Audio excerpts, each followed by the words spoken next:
نظر لگ جانا یا بری نظر لگنا ایک ایسی نگاہ سے دیکھنا ہے،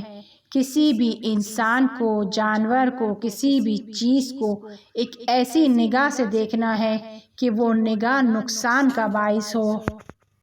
اس کی اصل جڑ حسد ہے۔ انسان کسی کو خوش ہوتا نہیں دیکھ سکتا۔ اگر کوئی کامیاب ہوتا ہے تو اسے برا لگتا ہے، اگر کوئی خوبصورت ہے تو اسے برا لگتا ہے، اگر کسی کی تعریف کی جا رہی ہو تو اسے برا لگتا ہے، اگر کسی نے گھر یا گاڑی خرید لی ہے تو اسے برا لگتا ہے۔ اور عام طور پر ہمارے معاشرے میں اس بری نظر سے بچنے کے لیے انڈے توڑے جاتے ہیں، مرچیاں جلائی جاتی ہیں، لوبان جلایا جاتا ہے، کالے رنگ کے دھاگے پہنے جاتے ہیں، کالا ٹیکا لگایا جاتا ہے، یا مختلف افراد کے پاس جا کر دم کروایا جاتا ہے، لیمو رکھے جاتے ہیں، کیل رکھی جاتی ہے۔ قرآن مجید میں بری نظر کا لفظ استعمال نہیں ہوا ہے، لیکن بہت زیادہ مفسرین آیت وَإِن يَكَادُ الَّذِينَ كَفَرُوا کو بری نظر کے لیے بیان کرتے ہیں، اور اس آیت کے شان نزول میں یہ بیان کرتے ہیں کہ مشرکین میں سے ایک شخص چاہتا تھا کہ پیغمبر صلی اللہ علیہ وآلہ وسلم کو بری نگاہ سے دیکھے۔ جس وقت وہ چاہتا تھا کہ اس کام کا ارادہ کرے، جبرائیل آئے وَإِن يَكَادُ الَّذِينَ كَفَرُوا کو لے کر نازل ہوئے، اور اس طریقے سے انہوں نے پیغمبر صلی اللہ علیہ وآلہ وسلم کو بری نظر لگنے سے بچا لیا۔ شیعہ اور سنی دونوں فریقین کے پاس ایسی روایتیں موجود ہیں کہ جس سے معلوم ہوتا ہے کہ بری نظر ایک حقیقت رکھتی ہے، اور اسی حدیث میں بیان ہوا ہے کہ کوئی چیز اگر قضاء و قدر پر سبقت لے سکتی ہے تو وہ بری نظر ہے۔ علامہ مجلسی اور بعض مفسرین سورہ فلق کی آیت نمبر 5 کو نظر بد سے بچنے کے لیے اور حسد سے بچنے کے لیے بیان کرتے ہیں۔ اس کے علاوہ روایات میں سورہ ناس، سورہ فلق، سورہ حمد، آیت الکرسی اور آیت وَإِن يَكَادُ الَّذِينَ کو پڑھنے کی سفارش کی گئی ہے تاکہ بری نظر سے بچا جائے۔ امام صادق علیہ السلام فرماتے ہیں، اگر قبروں کو تمہارے لیے کھولا جائے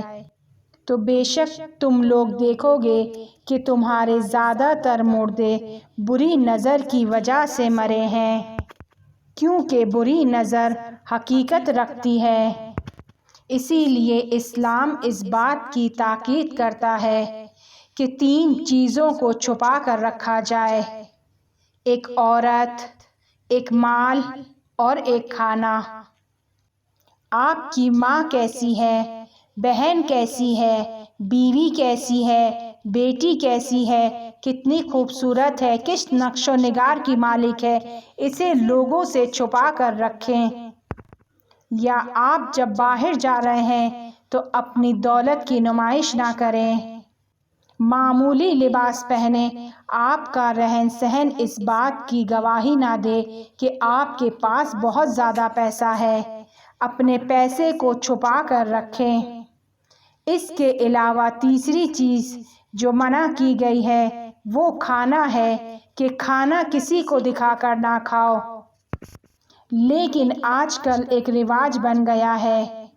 ابھی کھانا کھاتے نہیں ہیں کہ اسٹیٹس پر کھانے کی تصویر لگ جاتی ہے، ہوٹل جا رہے ہیں تو تصویر لگ رہی ہے، آئس کریم کھا رہے ہیں تو سب کو بتا رہے ہیں، پیزا کھا رہے ہیں تو سب کو بتا رہے ہیں۔ در حقیقت آپ اپنے خود کے اور اپنے گھر والوں کے لیے بیماریوں کو خرید رہے ہیں، موت کو خود سے قریب کر رہے ہیں۔ آپ نہیں جانتے کہ کس کی بری نظر آپ کے کھانے پر لگ رہی ہے، آپ نہیں جانتے کہ آپ کے مال و دولت سے کسے حسد ہو رہا ہے۔ بری نظر میں اتنی زیادہ طاقت ہے کہ وہ آپ کو قبرستان پہنچا سکتی ہے۔ پیغمبر اسلام صلی اللہ علیہ وآلہ وسلم نے اس بری نظر کی قدرت اور طاقت کے بارے میں بھی اشارہ کیا ہے اور فرماتے ہیں کہ یہ نظر شخص کو قبر میں اور اونٹ کو دیگ میں کر سکتی ہے۔ امام رضا علیہ السلام سے کسی نے سوال کیا کہ کیا بری نظر کی کوئی حقیقت ہے؟ کیا صحیح ہے کہ لوگوں کی نظریں لگ جاتی ہیں؟ امام رضا علیہ السلام نے فرمایا ہاں صحیح ہے، اور پھر فرمایا جس وقت تمہیں بری نظر لگے اپنے ہاتھوں کی ہتھیلیوں کو اپنے چہرے کے سامنے قرار دو اور اس کے بعد سورہ حمد، سورہ اخلاص، سورہ ناس اور سورہ فلق کی تلاوت کرو، اور اس کے بعد اپنے ہاتھوں کی ہتھیلیوں کو اپنے چہرے پر پھیرو، خداوند تمہیں اس کے نقصان سے حفظ میں رکھے گا۔ پیغمبر اکرم صلی اللہ علیہ وآلہ وسلم فرماتے ہیں جب بھی تم میں سے کوئی خود میں یا خود کے مال میں یا اپنے بھائی میں کوئی جالب چیز دیکھے، یعنی ایسی چیز ہو جو لوگوں کی توجہ کو آپ کی طرف کروا دے، تو رسول خدا صلی اللہ علیہ وآلہ وسلم فرماتے ہیں کہ جب بھی تم کوئی ایسی جالب چیز کو دیکھو تو اس کی برکت کے لیے دعا کرو، کیونکہ بری نظر حقیقت رکھتی ہے۔ روایات میں بری نظر کے لیے جو سادہ ترین دستور دیا گیا ہے وہ سورہ ناس اور سورہ فلق کا پڑھنا ہے۔ پیغمبر اسلام صلی اللہ علیہ وآلہ وسلم نے ان سوروں کو امام حسن اور امام حسین علیہم السلام کے لیے تعویذ کے عنوان سے قرأت کیا تھا۔ رسول اکرم صلی اللہ علیہ وآلہ وسلم فرماتے ہیں کہ بری نظر حق ہے اور پہاڑ کے قلعے کو نیچے لے کر آتی ہے۔ ایک دن رسول گرامی اسلام صلی اللہ علیہ وآلہ وسلم بقیع کے قبرستان میں سے گزر رہے تھے تو فرمایا خدا کی قسم اس قبرستان میں زیادہ تر لوگ بری نظر کی وجہ سے آرام کر رہے ہیں۔ امام صادق علیہ السلام سے روایت ہے جو کوئی اپنے مسلمان بھائی کی چہرے اور سیرت سے خوش ہو تو خدا کو یاد کرے، کیونکہ اس وقت خدا کو یاد کرو گے تو تمہارے مومن بھائی کو کوئی نقصان نہیں پہنچے گا۔ اسی طرح امام صادق علیہ السلام فرماتے ہیں اگر تمہیں تمہارے بھائی کی کوئی چیز حیرت میں مبتلا کرتی ہے تو جملہ تبارک اللہ احسن الخالقین پڑھو، کیونکہ بری نظر حق ہے۔ اسی طرح ایک دوسری روایت میں امام صادق علیہ السلام بیان کرتے ہیں کہ اگر تم میں سے کسی کو اپنے بھائی کی کسی چیز سے حیرت ہو، یعنی تمہیں اس کی وہ چیز اچھی لگے، تم تعجب کرو اس کی چیز سے، تو 3 مرتبہ کہو ماشاء اللہ لا حول ولا قوت الا باللہ العلی العظیم۔ پیغمبر اکرم صلی اللہ علیہ وآلہ وسلم سے نقل ہوا ہے کہ فرمایا جب بھی تم میں سے کوئی کسی انسان یا حیوان کو دیکھو اور تمہیں وہ انسان یا حیوان اچھا لگے تو کہو آمنت باللہ وصلی اللہ علی محمد وآلہ، تاکہ تمہاری نظر اس کو نقصان نہ پہنچائے۔ اسی طرح امام علی علیہ السلام فرماتے ہیں کہ بری نظر حق ہے، تعویذ نیز حق ہے،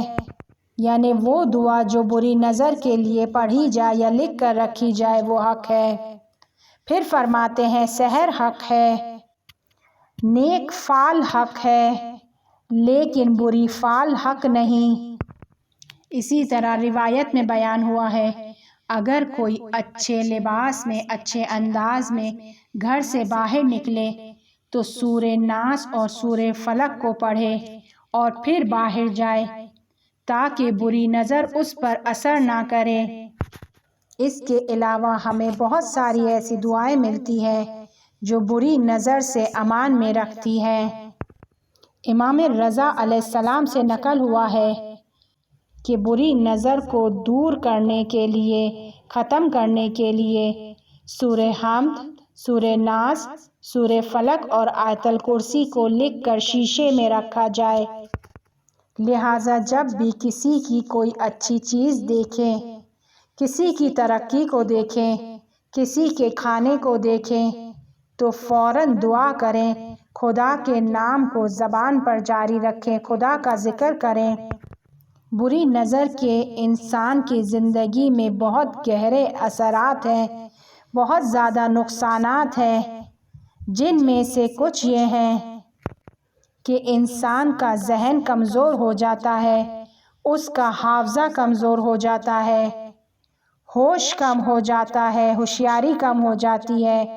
وہ کسی کام کی طرف خود کو متوجہ نہیں کر سکتا، توجہ کے ساتھ کسی کام کو انجام نہیں دے سکتا۔ انسان کے دین اور ایمان میں کمی آتی ہے، عبادت میں لذت محسوس نہیں ہوتی، انسان کا رزق متاثر ہوتا ہے، اس کی جاب متاثر ہو سکتی ہے، اس کا مقام اور مرتبہ متاثر ہوتا ہے، اس کے مال و دولت میں کمی آ جاتی ہے، اس کی خوبصورتی میں کمی آ جاتی ہے، مختلف قسم کی بیماریاں اسے گھیر لیتی ہیں، اس کے گھر میں جھگڑے ہونا شروع ہو جاتے ہیں، بچوں کی موت واقع ہوتی ہے، انسان کے اخلاق اور رفتار میں فرق آ جاتا ہے، اور سب سے بڑا نقصان یہ ہوتا ہے کہ انسان کی عمر فنا ہو جاتی ہے، وہ موت کے منہ میں پہنچ جاتا ہے، مسلسل نقصان پر نقصان ہوتا ہے، یا ایسی بیماری لگ جاتی ہے کہ جس کا ڈاکٹر علاج نہیں کر سکتے، یا مسلسل علاج کرتے ہیں لیکن افاقہ نہیں ہوتا۔ لہٰذا کوشش کریں کہ وہ دعائیں کہ جو نظر بد سے بچاتی ہے، بری نظر سے بچاتی ہے، وہ اپنے ہمراہ رکھیں، مختلف سورتوں کا ورد رکھیں، صبح کی نماز کے بعد ان سوروں کی تلاوت کی جائے کہ جو انسان کو بری نظروں سے بچاتی ہیں، تاکہ پورا دن آپ امان میں رہیں۔ اسی طرح مغرب کی نماز کے بعد، عشاء کی نماز کے بعد دوبارہ ان سوروں کی تلاوت کی جائے تاکہ صبح ہونے تک آپ حفظ و امان میں رہیں۔ اس کا سب سے آسان طریقہ یہ ہے کہ اپنے مال کو چھپا کر رکھیں، اپنی خواتین کو چھپا کر رکھیں، اپنی دولت کو چھپا کر رکھیں۔ اگر کوئی اچھی جاب ملتی ہے، اچھی تنخواہ ہے، اچھے طریقے سے بچے امتحان میں پاس ہوئے ہیں، پوزیشن لی ہے، ترقی حاصل ہوئی ہے، تو اسے موبائل پر اسٹیٹسوں پر لگا لگا کر دنیا کو نہ بتائیں، بلکہ خدا کا شکر ادا کریں۔ جس قدر ممکن ہے اپنے معاملات کو چھپائیں۔ ان تمام کاموں کے ساتھ ساتھ دعاؤں اور سوروں سے بھی استفادہ کریں، اسے بھی اپنے ساتھ رکھیں اور پڑھیں۔ ہم پوری کوشش کریں کہ ہم کسی کو بری نظر سے نہ دیکھیں۔ انشاءاللہ خدا ہم سب کو بری نظر سے امان میں رکھے۔